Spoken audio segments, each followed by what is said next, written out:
Hey, Marc Warnke here. They call me the Goat Guy. So I want to talk to you guys, and I wish I was talking to you in the woods, but it's the spring, and I've seen this subject come up a bunch of late, which is predators and pack goats. It is always, my videos, when it's one of the most common things that people say is, oh my God, those things got to be wolf magnets or bear magnets or whatever magnets. And I can tell you that I am as tapped into the community of goat people as probably anybody in the world. Plus, I'm in the backcountry in predator-rich Idaho. I live on a ranch that has bears, cougars, wolves, bobcats. It's got it all here. We got it all in the woods. I am in predator-rich country all the time.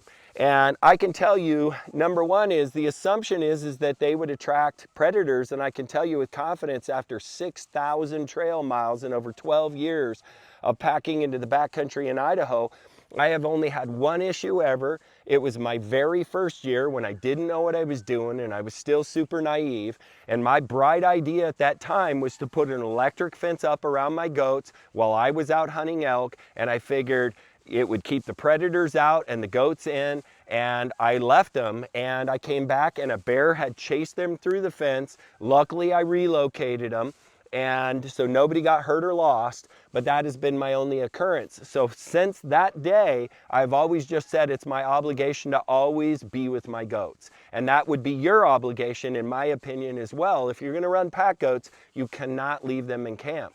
So it is your presence, it's their little jingling bells that keep those predators from thinking twice about coming in. And when people ask me, they always ask me at what wolves and cougars. Now, wolves and cougars are very intelligent, risk-adverse predators. I have had multiple times where I'm in a camp in the backcountry, gone back out to the trail that night or that next morning, and there's either cougar tracks or wolf tracks on the trail that I'm camped just off of. I've also seen cougar and wolf tracks around my camp multiple times, but they're doing what wolves and cougars do, is that they assess risk. They actually think about their own well-being before they're going to come in and attack an animal or try to get food or do any of those kind of things. They say to themselves, hey, might I get hurt here? And as long as you're not in a camp for a really long duration, I would say that those guys will kind of case your joint at any time over about 10 days to 2 weeks. By that time, they kind of know your patterns, they've been paying attention, they know when the goats are out foraging. Then maybe I would be more conscientious. But personally, what I do to sorry, I'm just getting over a cold. What I do to overcome that is I just never stay in camps longer than that. And in most national forests, the max amount of days anyway is 12 days. So I just move camps. I just don't stay in the same place for too long. Nothing usually ever over about a week. And I've never had an issue, like I said, in all the miles that I do. When I'm on the trail, the goats are wearing bells. When I'm in camp, the goats are wearing bells. When I'm hunting with them, I take the bells off, but they're right there with me and I'm armed. Now, I'm also always armed when I'm in the backcountry to protect my goats. And my strategy at night is to put them on the high line or a low line. And what I'll do is they all have bells. And all night long, it's jingle, jingle, jingle. But then if I hear jingle, jingle, jingle, jingle, and everybody's all up, now I know something happened. I always, before I go to bed every night, I know where my headlamp is, where my pistol is, and where my bear spray is. And so I have those three tools available to me. I have a headlamp, I'm double armed with both choices, and I'm gonna come out and protect my goats. Now, if I don't have them tied up, which you need to be doing at night, they need to be tied up, they need to be highline, what's gonna happen is that potential predator is gonna come in, all the goats are gonna run off in the dark, the predator's gonna run off in the dark, and good luck with you and your headlamp in the mountains trying to chase your goats and a predator down to try to protect them. So you need to tie them up.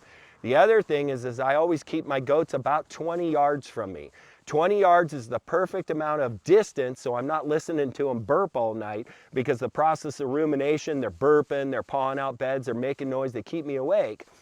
their bells, that sort of thing. So I keep them just far enough to where I can hear them if something shows up, but where I'm not hearing them all night burping all night long and staying up because of it.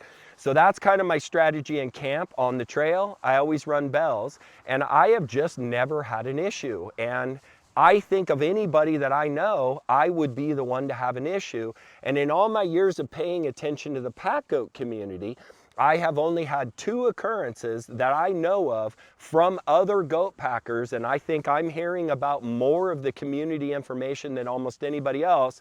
We had one client in Washington who goes into really remote country. He was packing with his goats. He had a bear come in. The bear actually started charging, and he had to shoot it with his pistol as it was coming in.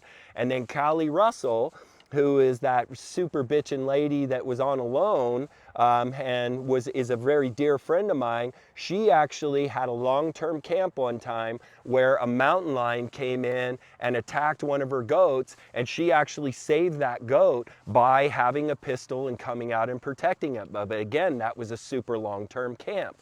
So with good strategies and with a good plan and good information, if you want to know what predator I'm the most worried about, it's bears. It's because of their boldness. They have a bumbling nature. They're not as risk adverse as the other predators, and they'll come in and kind of see what they can make happen as a nature, as a predator. That's how they roll. So they're the ones that scare me the most in terms of potential danger to my animals. But again, I've never had that issue. Now, one last caveat that I will let you know. I think a lot of people's exposures that do go into the wilderness or go into camping and that sort of things like bears is they think that stuff happens more frequently because they're in a camp that gets inhabited a lot. And when you're in a camp that gets inhabited a lot, people leave dirty camps, they leave interesting smells in their campfire. They're leaving things that attract predators to go, hey, I might get a nibble over here, and so they're going to get a higher frequency. So that's another thing I do. Is I do not camp in major spots where other people camp. I camp off the beaten path, not only because I want to avoid people, but because it's a better predator strategy.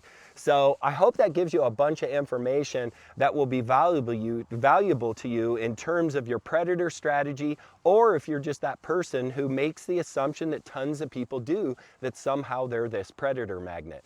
So I hope you find that helpful. My name's Marc Warnke. I'm known as the Goat Guy. You can find me on PackGoats.com. I help people from everything from cradle to grave, from getting their babies to getting saddles, to know the training, the courses, how to do it. All that stuff can be found on PackGoats.com. I hope you find that helpful. Marc Warnke, the Goat Guy, signing out.